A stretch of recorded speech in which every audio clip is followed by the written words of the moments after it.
Hello and welcome to historic and beautiful downtown Tahlequah, Oklahoma on this gorgeous June Saturday. I'm Randy Gibson with RDG Communications, and we are at Too Fond of Books located right downtown Tahlequah, who actually, they're celebrating their 1-year anniversary today. So if you're in Tahlequah, come on down to Too Fond of Books. And I am here this morning for a very special event. I am here with the curly girl herself, the Reverend Regina Maria Cross. Regina, happy Saturday. Happy Saturday, Randy. What an exciting day for you. We are here to officially launch your book, What My Brain Has Taught Me. This project has been a long time coming for you. From the time that you first started your experience and your journey all the way to today, finishing this book. I've been on this journey with you for the last 3 years. Thank you. But you've been going on many years before that with this journey. Kind of tell us about how it all began. Well, after a surgery, people wake up and go back to sleep and wake up and go back to sleep and wake up and go back to sleep. And there was a time on one of those wake-ups that I thought, I'm here. I'm here breathing this side of life. God said yes. And so with that, for me, I feel a responsibility in doing something for others to pass that forward. And so I've done many wonderful things that I've had great fun at, doing. And yet with this, someone overheard a phone call that I was having. And when I hung up, he said, you have to write that down. You have to write that down for other people to hear. And so I started with just a little trifold of these things my brain has taught me. And that's basically how it started out. Wow. It's almost like the whole thing started on just one small piece of scrap paper. Yeah. And it has grown into this over the years. So let's go back in time, many years back. You went into the hospital or to the doctor. You did not go in to get brain surgery. No. You went in for something completely different. Absolutely. You were young and in love with your husband, Kenny. Now I'm younger and still in love. But back then, you were going in for something completely different. Yeah. And all of a sudden, the doctors kind of went crazy. Yeah. Tell us a little bit about what happened that day. That was a real left turn. We were there for the very last of what we called our baby questing. And so it was the very last test to be done. And while I was in the MRI capsule, brain tumors were discovered, a brain tumor at that point. And so that was a major left turn. And so we had to think in terms of, okay, this is not something that we had in our wedding vows. What do we do now? And so your book is kind of your story of going through that experience and then the days, the months, the years that followed with this journey of overcoming that brain tumor and then progressing forward and then another one and progressing forward. And then it just kept going all the way up until you even had a third one just a few years ago. Well, the third one was actually discovered in the second surgery.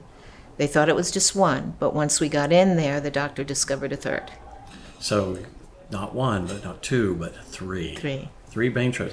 And your book kind of explains not only what the patient went through, but the feelings of the patient and their caregivers and the doctors and the nurses and your husband and your parents and your sisters and siblings and extended family and friends. It kind of explains how others who are loved ones and caretakers of the patients, it explains their experience as well. It does. It's just really important for me to realize that I'm not the only one going through this experience. And so the others need to be cared for as well. When someone gets a diagnosis, it's their challenge to live through. but everyone who is around them is also challenged in what is their part in the plan. And so you can devise your own thoughts on what their part in the plan is. Like one of mine was, I want to give everybody a job because I don't want anybody sitting around going, this really sucks. I want to give them a job so they're not having to think in that term, because I don't want that energy coming towards me either.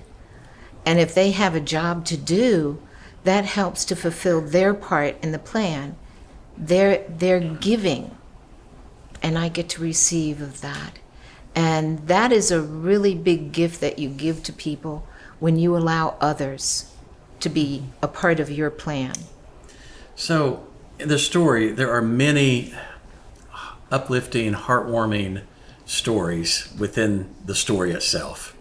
And the first time I read it, I actually found myself, there were times, and of course this is after I got to know you, but there were times I would catch myself laughing and crying at the exact same time. And I have to tell you, there's not very many books. I read a lot of books. Mm-hmm. There's not very many that I can't sit down and go do other things and then come back and pick them up. I had a really hard time putting this one down. Thank you. And I knew the story. Yeah. I knew how the story ended, but it was really interesting. There were several in there, though, about your family. So I want to talk about a couple of them. Okay. All right. So there was one in particular that was very humorous, and it kind of tells what goes on behind the scenes. Your dad was a surgeon himself. Yes, a reconstructive surgeon, father of. And very protective of his little girl. Mm-hmm. And I guess there's an unwritten code, apparently, amongst doctors yes. that you can't perform or be in the surgeries of your own family. Yes. But he was one of the head honchos at the hospital. So he tried to sneak into the surgery and mm-hmm. get away with it. Kind of tell us about that story. Well, he was actually head honcho of Providence Hospital in Washington, D.C., and this was GW, George Washington University Hospital Center in Washington, D.C., where he had gone to med school. And here, he and the other doctors involved had figured, don't have the same name, same last name, so maybe he could be in the surgery arena as well. And so it's in the book. It's the story called The Two Docs Accord. And so the docs had an agreement, because who's going to know? Who's going to know that we're related at all? But somebody found out that we were related. And so my dad, the king of authority, the king of control, got kicked out. Got kicked out of the surgical arena. And I know on the man idea of not being in control, not having that control, what that must have done to him. He left the arena, he left the hospital. There's my mom and my husband and other siblings there, but he had to leave. And being the sentimental, which you really had to look for, but you knew was there in that heart, I'm sure he was in church praying. That's really cool. Yep. That's and really I didn't cool. hear about that until long after. Oh, wow. I didn't know that he was going to be in there, but I mean, can you imagine being in there while your daughter is having brain surgery? I could not imagine that. I can't either. Being a dad and a grandpa, there is no way I could have been in there. No way. There was another funny story. Now, not only was your dad in the medical field, mm-hmm. but your sister was too. Mm-hmm. And there was one particular night after the surgery that your sister left for the night and actually put a bunch of red lipstick on and kissed your head where the bandage was on her way out the door. Yep. There was a purpose she did that, and there was a little nefarious behind the scenes between the night shift nurses. Kind of explain that story for us. Well, that's in the story, the Patty kiss. And she did. I didn't, I knew she kissed my head. I watched her put on the lipstick, and I went, oh, okay. And then she kissed my head, and I thought, oh, sweet pea. And then she left. And only Patty would have thought this way. Every day and every night after that, as nurses passed the room, they came running in with this, And I'm going, aw, they're paying attention to me and they're taking care of me. Well, what they thought was it was a bleed through because of the red lipstick. And so Patty knew that if she did that, she would not have to then go up to the nurse's station and say, you listen to me. You listen to me. You take care of my sister. She didn't have to. So she got around doing that to where they would always be coming in and checking. Yeah, she didn't have to be another person saying, listen to me, you take care of.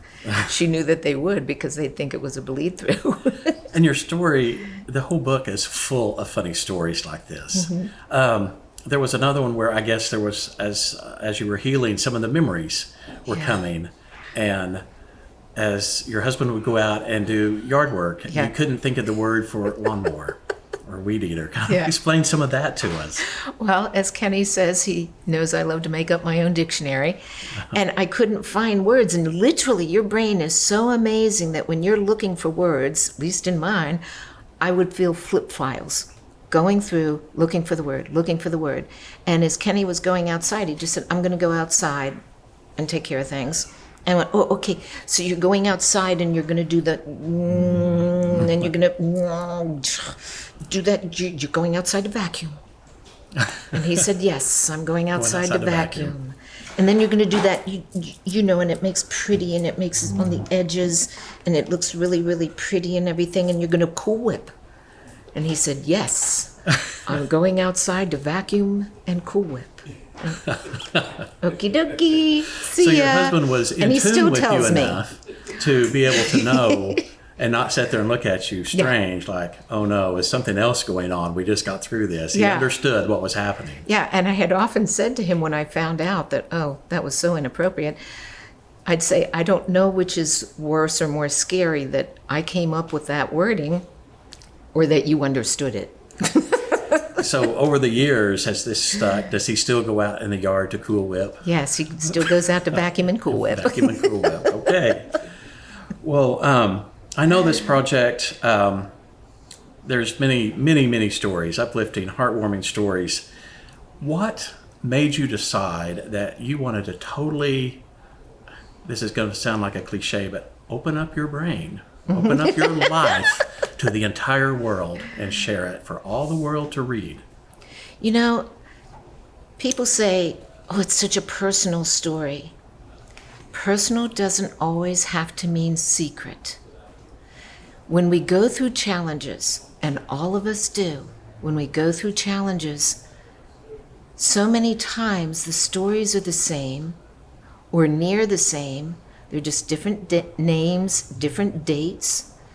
And if we all kept them all within ourselves, how much good will we be doing each other to help support each other, to encourage each other, to give that positive thought? It's like one of the stories mentions Beamer, my brain buddy bookend. And the very first day I met her, she scared the bejeebies out of me, coming up in Dr. Cobrain's office and hugging me. I had no idea who this bald woman was. And she came up and hugged me and said, I made it through, so will you. And I thought, okay, thank you very much. And we became the closest of friends. If we share our stories, our experiences, somebody who's just about to journey out on the same road will say, really? You did okay? I'm going to do okay? And isn't that why we're here? To experience each other's hearts and souls? To help each other go through the journey? And so that's why I decided, okay, this isn't so secret. It's not like mine is unlike anybody else's. Mm-hmm. So if I share it, that's the whole idea of this book. The intention of this book is to be helpful to people who are about to step out on this journey, whether it's with the brain or any other body parts, or it could be emotional, it can be mental, it can be physical, it can be spiritual. But if we share our stories, the intention is to be helpful to the person who's about to start this journey and their caretakers. It might just give them a glimpse of, wow, I never thought to do that. that might be helpful. And it kind of helps people understand that they're not the only ones going Exactly. through whatever their personal journey is. Like you said, this book isn't just for somebody who suffered with brain tumors. Yeah. It could be any disease, any mental problem, any addiction, anything. And your brain can teach you that. It's like we don't have to be alone through the journey. So you've shared a lot about personal stories. I want to go just a little personal still. We've done There that is before. one particular photo that absolutely drew my attention when we were going through all of the photos and all of the stories. And it deals with your husband, Kenny. There was a picture that you two took at Christmas time. And you are all smiles and happy, and he's standing behind you. But what the picture didn't really show clearly, and I didn't know until you told me, was he was actually holding you up. And I noticed when you look, you're all happy. You got a big smile on. But if you look closely at that picture and you look at Kenny's eyes, you see a lot of love, worry, and concern. Yeah. And I think we have that picture with us. My brother Michael, my second baby brother, dude, that one. My second baby brother Michael took this photograph on Christmas Day, 1989. It is most assuredly one of my favorite photographs of our 44 years together in this lifetime. And if you notice, when people look at it, they go, "Oh, that's such a cute What a sweet photo picture. of you That's a two." great Christmas picture. Yeah, that's exactly what I You guys thought. are so cute. And yet, for me, it's one of my favorite because if you look at our hands, you can tell there's a clasping of hands. Kenny is literally holding me up. And yes, if you look at my face, that's just soulful bliss coming right through. I'm just thrilled to be here. But if you look at my hair, you can tell that the bow is kind of sliding off to the right because my head's half bald. And yet if you look into Kenny's eyes, you literally see the soul of this man. You do. And all through this time period, all through this and up until this very day, this man has stood behind me in case I were to fall. He has walked in front of me, encouraged me to take the steps forward, and he's stood beside me when we make the decisions that we need to make in life.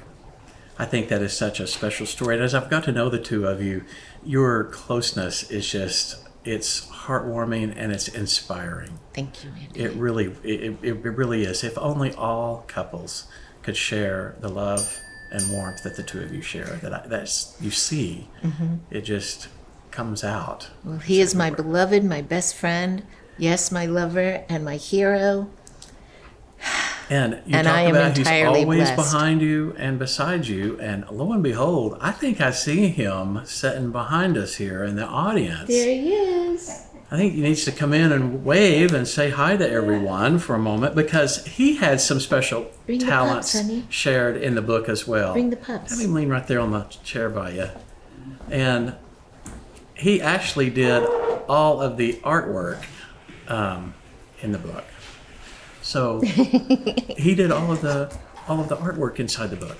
Well, the front cover actually started with a vision that I was given by God that this is what it should look like, the front cover. And I'm really good at stick people with cool shoes. And so I give Kenny my stick people with cool shoes artwork, and he takes it from there, which he did a beautiful, beautiful job. And then we've got Kenny. Kenny, say hi to the world. And Neo. We're here. We've got your two children, your Cozy Cosette and Neo. Miss Cozy and Mr. Neo. But whenever we did the front cover, we wanted something very beautiful and very special. And there was a special artist that I happen to know. Her name is Lavina Patterson. And I'd like for everyone to come in, and I'd like for her to come in so that everybody could come in and meet Miss Lavina, who actually did the cover. Come on in. Come on in. And she actually did the cover of this book and the beautiful colors and everything. And she even colored her hair to match the color of the book today. She knew purple was the color of the day. I think that is so cool. So you are the author. Kenny shared the story with you. And he did the artistic He work. started the artwork. He's done the artwork throughout the book, but it went from God to me to Kenny to Lavina. Lavina. This is What a perfect line. Quite a collaboration. So, right steps. Perfectly. I think that is so cool that we all get to be here as part of this today. I am too. I consider this such an incredible, huge blessing because you all did it. You all did it. You brought it forth to be helpful to those in the world. And Lavina didn't only help with the book cover. No. She was a major part in the next little thing I wanted to talk about. You also have a matching card deck that you have. Tell us about these cards. The whole purpose of these cards is to be encouraging, to give people a thought that whatever it is you're going through, you can pick a card in the beginning of the day, you can pick one in the beginning, at lunchtime, at dinner time, whenever you might need one, to just think, okay, I need some help right now. Let me just shuffle my cards. And it begins with, today I count my blessing. The whole idea is to start off with gratitude. Already your brain changes when you start with gratitude. Today I count my blessings. And it ends with the words, I am. It solidifies the thought process in spirit. May I give an example? Yes, please do. One of my favorites. And I gotta say, here's another team member, Marianne Owens. When she read the very, very first formatting of this book, she came to me and she said, you need a card deck.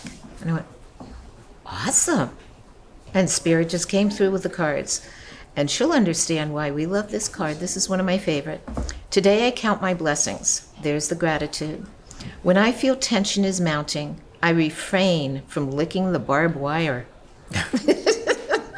I am smart.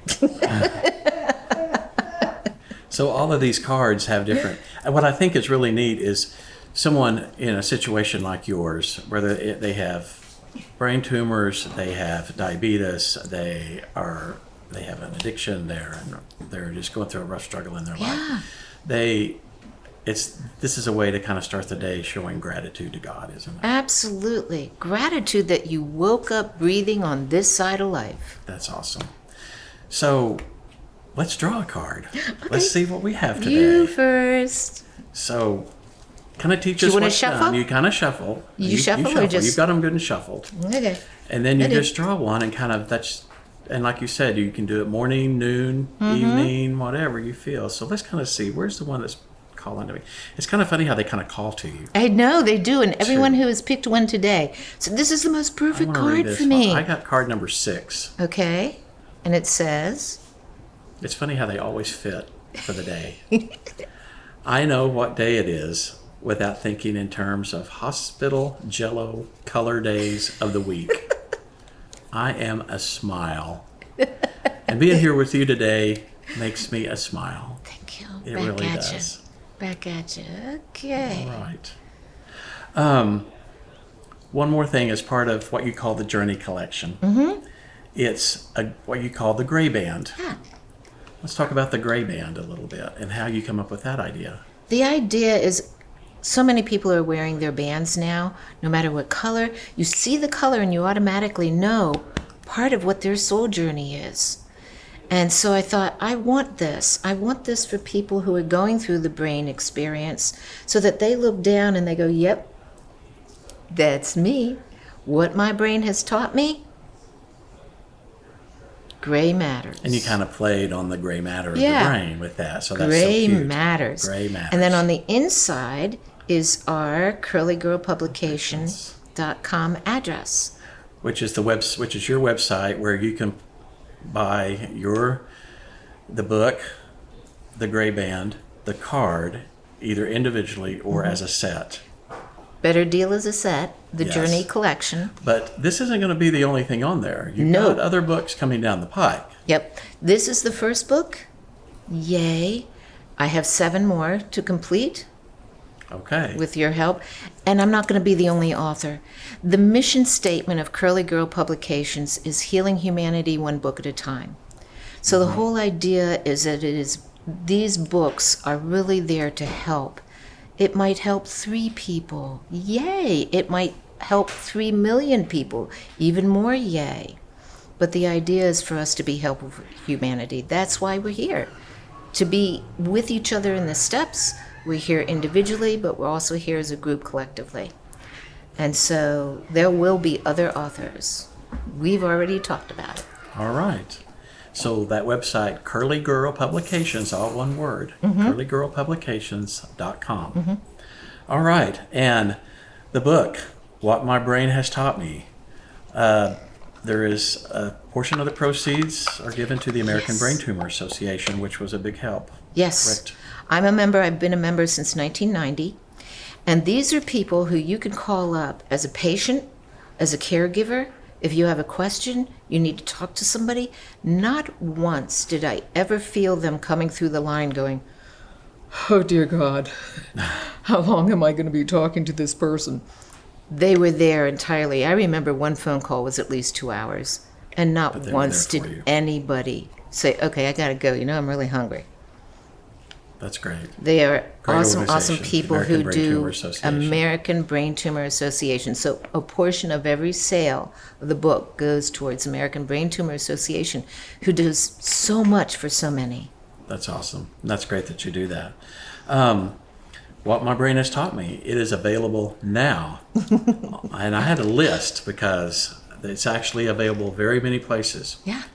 Of course, you can always buy it on curlygirlpublications.com. And it's the only place that you can get the Journey collection. It is the All only three place you pieces. can get all 3 pieces Yeah. at curlygirlpublications.com. But if you want the book, either as an ebook or a hard copy, print copy, you can also order on Amazon, Barnes & Noble, Book Baby Bookshop, iBooks, Kobo, Baker & Taylor, Copia, Goodreads, Gardeners, eCentral, Scribd, Sandro, Biersa, and True. Holy moly. But for all of the set, go to curlygirlpublications.com. And be sure and leave us a review when you get either the book, the band, the card, or the set. We love reading reviews and we love hearing from people. We want to know what you think about the book and what you think about Regina's journey. And it's a great teaching tool. 2 things about reviews is they are a great teaching tool for the author, but if you also leave a review on Curly Girl and Barnes & Noble and Amazon, more people will read it, which means more books will be sold, which means more donations to ABTA. Right. American Brain Tumor Association. That is correct. Yay. Regina Maria, thank you so much for joining me today. My angel agent, Randy, Bless. my wingman. Bless you. Thank you very you. much. And let's hope that this is just the first step in many and with a long journey left to go. Yes. Thank you for joining us, everyone. Thank you.